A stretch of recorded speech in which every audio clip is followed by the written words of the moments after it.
హైదరాబాద్ లో ఏకశిలానగర్ భూముల వివాదంలో ఇప్పుడు మరింత రచ్చకెక్కింది. అవి వ్యవసాయ భూములు కాదని కోర్టు తీర్పునిచ్చింది. అయితే ఎంపీ ఈటెల రాజేందర్ తెలిపారు. దీని గురించి ఇటు స్థల యజమానులను హర్ష కన్స్ట్రక్షన్స్ బెదిరించి స్థలాలను లాక్కున్నారని ఆయన ఆరోపిస్తున్నారు. బాధితుల ఆవేదన చూసి తాను అక్కడికి వెళ్లానని, ఎంపీ అనే కనీస గౌరవం కూడా ఇవ్వలేదని ఈటెల చెబుతున్నారు. విషయాన్ని పోచారం సిఐ కలెక్టర్ దృష్టికి తీసుకువెళ్లినా సరే పట్టించుకున్న పాపాన పోలేదని, దీనిపై ప్రభుత్వం స్పందించాలని డిమాండ్ చేశారు ఈటెల. 12/2009 అనుమతిస్తే 2010లో తీర్పు ఏమొచ్చిందంటే ఇవన్నీ కూడా ప్లాట్లు మాత్రమే, ఇది అగ్రికల్చర్ భూమి కాదు, వీళ్ళు తప్పు చేస్తున్నారని చెప్పి బాజప్తా కోర్టు తీర్పు ఇచ్చింది. ఆ కోర్టు తీర్పు ప్రతిని మీకు ఇస్తా. ఎంత బాధ అవుతుందంటే 2010లో ఈ తీర్పు వచ్చింది. ఈయన కనుక ఈయన ఏం చేసింది ఇక్కడ, ఈ హర్ష కన్స్ట్రక్షన్ అంటూ అంటే వీళ్ళ కన్స్ట్రక్షన్ కంపెనీ హర్ష కన్స్ట్రక్షన్, వీళ్ళు ఏం చేసినారు, ప్లాట్లను భయపెట్టించి ఇది డిస్ప్యూటెడ్ ప్రాపర్టీ కింద పడ్డది, మాతో మీరు కొట్లాడలేరు, మీరు ఎక్కడెక్కడో ఉంటారు, మీ జాగ ఎక్కడుందో మీకు తెలియదని చెప్పి బ్లాక్మెయిల్ చేసి భయపెట్టించి అతి తక్కువ ధరకు అక్కడ ఒక 20,000 రూపాయలకు గజం ఉంటే 5,000 రూపాయలకు 3,000 రూపాయలకు వాళ్ళ దగ్గర నుంచి ప్లాట్ కొనే ప్రయత్నం చేశారు. దీంట్లో ఉన్నటువంటి క్రక్స్ ఆఫ్ ద ఇష్యూ ఏంటంటే 1980 కానీ 85 కానీ 90 వరకు కొన్నటువంటి ప్లాట్లన్నీ కూడా 10,000 15,000కు సంబంధించినటువంటి ప్లాట్లే కాబట్టి, గంత వాల్యూ ఉన్నటువంటి ప్లాట్లే కాబట్టి ఎక్కడెక్కడో కొన్నారు. శ్రీకాకుళంలో ఉన్నారు కొంతమంది ఇతర రాష్ట్రాలు ఉన్నారు, కొంతమంది ఏమో కరీంనగర్ ఉన్నారు, కొంతమంది ఏమో ఎక్కడెక్కడో ఉన్నారు.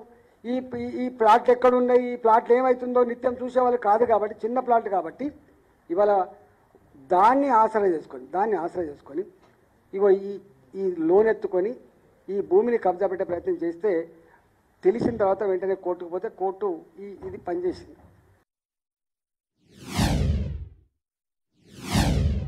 6-7లో ఇది అంతా కూడా దొంగ డాక్యుమెంట్ తెలిసినప్పటికి కూడా, 2010లో తీర్పు వచ్చినప్పటికి కూడా, వీడు మళ్ళీ ప్లాట్ కొన్నది తెలిసినప్పటికి కూడా మళ్ళీ రెవెన్యూ డిపార్ట్మెంట్లో కొంతమంది పట్టుకొని మళ్ళీ 47 ఎకరాల భూమి 47 ఎకర్స్ భూమి అని చెప్పి మళ్ళీసారి తీసుకున్నాడు. ఆ తదుపరి మొన్న రీసెంట్గా ధరణి వచ్చిన తర్వాత రీసెంట్గా ఏం చేసిండు, ఈ 47 ఎకరాలు పోయింది 9 ఎకరాల పైచి తెచ్చుకున్నారు. ఈ 47 ఎకరాలు కూడా మళ్ళీ కోర్టుకు పోయిండ్రు, కోర్టులో వాళ్ళకు అనుకూలంగా తీర్పు వచ్చింది. అంటే ఒక్క మాటలో చెప్పాలంటే ఇది ముమ్మాటికి వ్యవసాయ భూమి కాదు. నెంబర్ 1, ఇది ముమ్మాటికి 2,076 మంది పట్టాలు బాధ్యత కొనుక్కొని రిజిస్ట్రేషన్ చేసుకున్నది. ఇది ముమ్మాటికి ఇది ఫస్ట్ డాక్యుమెంటు. ఇన్ని రకాలు ఉండగా కూడా ఇవాళ అక్కడ ఒక 25 మందితోటి మరి ఎంఏ రాజు అంటూ అక్కడ లేడు, భాస్కర్ రావు అంటూ అక్కడ లేడు. ఇక్కడ ఉన్నది ఎవరు అంటే ఈ భూమి అక్కడ ప్రజలకు తెలిసినవాడు ఎవరంటే వెంకటేష్.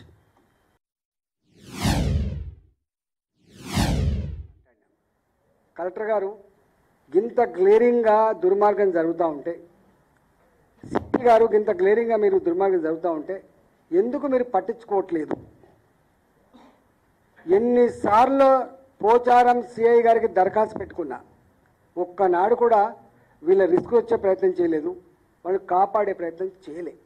ఎన్నాడు ఒక శ్రీనివాస్ ఈయన 40 లక్షలు పెట్టి ఇల్లు కట్టుకున్నాడు. 40 లక్షలు పెట్టి ఇల్లు కట్టుకున్నాడు. 40 లక్షలు పెట్టి ఇల్లు కట్టుకుంటే తన ప్లాట్లో కట్టుకుంటే ఇగో ఈ గుండాలు ఇప్పుడు వీళ్ళు ఎవరైతే వాచ్మెన్ అని చెప్తున్నా చూసావా, మేము నిన్న చేయి చేసుకున్నామనేది చెప్తుండ్రో, వాచ్మెన్లు అనేది చెప్తుండ్రో, ఈ వాచ్మెన్లు వాళ్ళ నిత్యం పని ఏంటంటే నేను ఇంతకుముందు చెప్పినట్టుగా తాగాలి, తినాలి, మహిళను వేధించాలి, దౌర్జన్యం చేయాలి, ప్లాట్లు గుంజుకోవాలి, వీళ్ళది అది డ్యూటీ. వీళ్ళు పక్కకే ఎక్కడో ఉంటారట 20-25 మంది. అయితే ఇల్లు కట్టుకుంటే ఈ గుండాలు పోయి ఆ ఇల్లును కొలగొట్టిండు. తెల్లారిపోయారకు మంది లేరు. ఎందుకు మంది లేరని అడిగితే రాత్రి వచ్చిండు, వీళ్ళు ఇంటింటి తిరిగిండ్రు, టెంట్ వేసుకొని బేరించి టెంట్ వేయకుండా చేసిండ్రు, కుర్చీలు వేసుకొని కుర్చీ లేకుండా చేసిండ్రు. మీరు కనుక పోతే మేము అంత చూస్తామని చెప్పిండ్రు. ఎంపీ ఎవడు గింపీ ఎవడు వాడేం పిలుస్తాడని చెప్పిండ్రయ్యా, మరి ఇట్లా అందుకనే మేము భయభ్రాంతకు గురైనాము అని చెప్పింది. నేను వచ్చిన కదా రా అంటే పిలువంగా ఒక 300 మంది 400 మంది వీళ్ళంతా మా దగ్గరికి వచ్చింది. అంత విషయం అంతా విన్న తర్వాత ఈ శ్రీనివాస్ ఏం చేసిండు, అయ్యా నా ఇల్లు కూలగొట్టిన చూపిస్తా అని చెప్పి పోతున్నాం మేము. అంటే మేము అక్కడ వస్తున్నామని తెలిసి, మేము అక్కడ మీటింగ్ పెట్టామని కూడా తెలిసి, కనీసం వాళ్ళు కనుమరుగు అయ్యేటువంటి ప్రయత్నం చేయలే, పారిపోయే ప్రయత్నం చేయలే. మంచిగా ఒక ఇంట్లో, ఒక ఇల్లు అంటే మామూలుగా స్లాబ్ వేసిన ఇంట్లో, అదంతా చెట్లలో ఉంటుంది, బీర్లు తెచ్చుకొని తాక్కుంటా మేము పోతున్నప్పుడు మమ్మల్ని ఇక అంటే మీరు ఏం చేస్తారా అన్నట్టుగా చేశారు.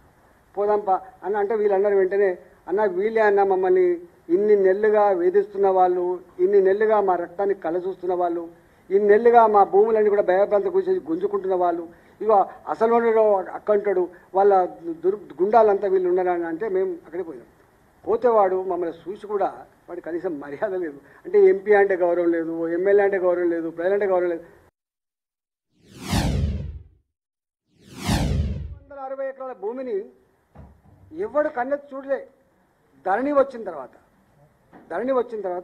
తర్వాత ఈ భూమి అంతా కూడా అగ్రికల్చర్ భూమిగా మార్చేసి ప్లాట్లన్నీ కూడా రద్దు చేయించి మొత్తం రాత్రిపూట ఎట్లా రిజిస్ట్రేషన్ చేసిండ్రో, ఆ రాత్రిపూట రిజిస్ట్రేషన్ చేసిన కలెక్టర్ ఎవరో, ఆ కలెక్టర్ ఎట్లా కేసులు ఎదుర్కొంటుండో, ఎట్లా జైలు పాలవుతుందో మీరు చూస్తున్నారు.